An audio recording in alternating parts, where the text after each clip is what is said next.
একদিকে মাছ মাংস পোলাও বিরিয়ানি আর অন্যদিকে আমার হাতের লোটটা শুটকি ভুনা। আমার মনে হয় মাছ মাংস পোলাও বিরিয়ানি কেউ খাবে না, সবাই এই লোটটা শুটকি দিয়েই ভাত খাবে। হ্যালো এভরিওয়ান, আসসালামু আলাইকুম, কেমন আছেন সবাই? রোজি ফ্যামিলি ব্লগ থেকে নতুন আরেকটি ভিডিও নিয়ে চলে এলাম। ভিডিওটি শেষ পর্যন্ত দেখার অনুরোধ রইল। ভিডিওটি দেখার আগে অবশ্যই একটি লাইক দিয়ে ভিডিওটি দেখা শুরু করবেন। সকাল সকাল ঘুম থেকে উঠে দেখি টিপ টিপ করে বৃষ্টি হচ্ছে, আকাশটা অনেকটাই মেঘলা আর বাচ্চা কাচ্চা তো আছে, সেই সাথে জ্বালাতন করতেছে। তো ওদেরকে সকালের খাবার খাইয়ে দিয়ে দেখতে পাচ্ছেন বাইরের আবহাওয়াটা খুবই নরম, মনটাও খুব খারাপ হয়ে গেল। তো বাচ্চাদের গরম পানি করে গোসল করাতে নিয়ে এসেছিলাম। ও মা, দেখি গরম পানি ঠান্ডা হয়ে বরফ হয়ে গেছে, কিন্তু তাদের কোনো কিছুই মনে হচ্ছে না। আমি ওদের ভালোর জন্য গরম পানি নিয়ে আসলাম, ওরা টেপ ছেড়ে ঠান্ডা পানি দিয়ে গোসল করে নিচ্ছে। তো রান্না করতে চলে আসলাম। মাছ মাংস কোনো কিছুই ভালো লাগতেছে না, কিন্তু আমার হাতের এই লোটটা শুটকি ভুনাটা এত মজা হয় কি বলবো, আপনাদের সাথে শেয়ার না করে পারলাম না। অবশ্যই এই রেসিপিটা দেখে একটাবার হলো ট্রাই করে দেখবেন। আমি আমার মতো করে এই লোটটা শুটকিটা রান্না করি। যে মিমের বাবা একদমই শুটকি মাছ পছন্দ করে না, সেই মিমের বাবা একদম অন্য কোনো কিছু রেখে একদম এই শুটকি মাছ দিয়ে চেটে পুটে ভাত খেয়েছে।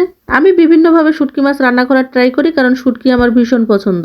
শুটকি মাছটা ভালো করে গরম পানি দিয়ে ধুয়ে আমি এটা একদম সরিষার তেল ভালো করে গরম হয়ে গেলে ভেজে নিয়েছি। ভালো করে ভাজা হয়ে গেলে দিয়ে দিয়েছি এতে যতটা না শুটকি তার চেয়ে বেশি রসুন। শুটকির স্বাদকে কিন্তু দ্বিগুণ করে দেয় রসুন। পেঁয়াজ অল্প দিলেও একটু চলবে, কিন্তু রসুন অল্প দেওয়া চলবে না। রসুনের এই যে দেশি কোয়াগুলো হলে আরো ভালো হয়। দেশি কোয়াটা আমি থেতেও করি না, বাটিও না, কুচি কুচিও করি না, একদম এইভাবে গোটা গোটা দিয়ে দেই, যে কি অসাধারণ লাগে। শুটকিটা ভালো করে ভেজে নিয়ে আমি এই যে রসুন আর পেঁয়াজ দিয়ে দিলাম, এটা আর একটু ভালো করে কষিয়ে নিয়ে এর ভিতরে শুধুমাত্র আমি লবণ হলুদ আর শুকনা মরিচের গুঁড়া দিয়ে দিব। ব্যাস, এই শুটকি মাছ রান্না করতে গেলে আর কিছুই লাগবে না। যত সুন্দর কষানো হবে তত কিন্তু খেতে ভালো লাগবে। যে যেমন ঝাল খায় দিতে পারে, কিন্তু ঝালটা একটু বেশি না হলে শুটকিটা কিন্তু ভালো লাগে না। তাই কিন্তু আমি মরিচের গুঁড়াটা একটু বেশি করে দিয়েছি। আমি সাধারণত মরিচ বেটে দেই, কিন্তু আজকে আর আমি বাটার সময় পাইনি। এবার এই শুটকি মাছটাকে কিন্তু খুবই আস্তে আস্তে, খুব বেশি জোরে জাল দেওয়া যাবে না, একদম মিডিয়াম আছে কিন্তু আস্তে আস্তে করে রান্না করে নিতে হবে। পেঁয়াজ রসুনটাও সিদ্ধ হয়ে যাবে, মশলার সাথে মিশে যাবে, সেই সাথে কিন্তু শুটকি মাছটাও সিদ্ধ হয়ে আসবে। নিচে লেগে গেলে কিন্তু এই শুটকি মাছ একদমই ভালো লাগবে না, তাই বারবার নেড়ে দিতে হবে আর খুবই অল্প আছে এটাকে রান্না করে নিতে হবে, যাতে পেঁয়াজ রসুন শুটকির সাথে একদম সুন্দরভাবে মিশে যায় আর মশলার কোনো কাঁচা গন্ধও যাতে না থাকে। শুটকি মাছটা ভালো করে কষে গেলে এর ভিতরে আমি যেহেতু অল্প পরিমাণে উতরানো পানি দিব, এই জন্য মশলাটা কিন্তু ভালো করে কষিয়ে নিতে হবে। লোটটা শুটকিটা সিদ্ধ হয়ে যাবে ঠিকই, কিন্তু একদমই ভাঙবে না। শুটকি আমার বরাবরই ভীষণ পছন্দ।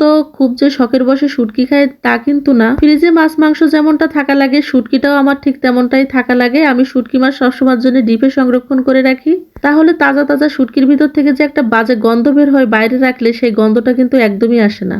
এর ভিতরে আমি কয়েকটা ফ্রোজেন করে রাখা টমেটো দিয়ে দিয়েছি। এটা অপশনাল, দিলেও দিতে পারেন, না দিলেও না দিতে পারেন, তবে দিলে একটা ফ্লেভারটা একটু ভালো আসে। আমার কাছে এটা মনে হয় আর কি, না দিলেও কোনো সমস্যা নেই। দেখতেই পাচ্ছেন রসুনটা কিন্তু গলে গেছে, কিন্তু ভাঙেনি। আমার মতো করে এইভাবে কে কে শুটকি মাছ রান্না করেন অবশ্যই কমেন্টে জানাবেন। আর যদি কখনো রান্না না করে থাকেন এইভাবে, তো অবশ্যই একটা বার হলো ট্রাই করে দেখবেন।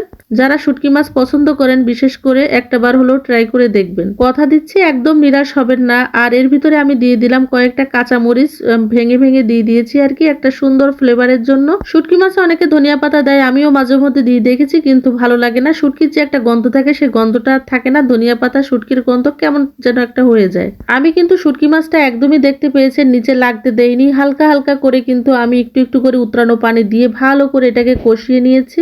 মশলার সাথে ভালো করে শুটকি মাছটা কষে গেলে কোনো রকম কোনো বাজে গন্ধ না থাকার পরে কিন্তু আমি এর ভিতরে অল্প পরিমাণে উতরানো পানি দিয়ে দিয়েছি। এরপরে এটা হওয়া পর্যন্ত আমি একদম তেলোটা পর্যন্ত অপেক্ষা করব, আর একটু পরপর নেড়ে দিব যাতে নিচে না লাগে। অবশ্যই খেয়াল রাখতে হবে, শুটকি মাছ নিচে লেগে গেলে কিন্তু একদমই ভালো লাগে না, একটা বাজে গন্ধ আসে, খেতে একদমই ভালো লাগে না। দেখতেই পাচ্ছেন পানিটা কিন্তু একদমই কমে এসেছে, আর এটা একদম তেলোটা মতন হয়ে যাবে। রসুনের কোয়াটাও কিন্তু একদম ভাগবে না, কিন্তু রসুন কিন্তু সিদ্ধ হয়ে গেছে।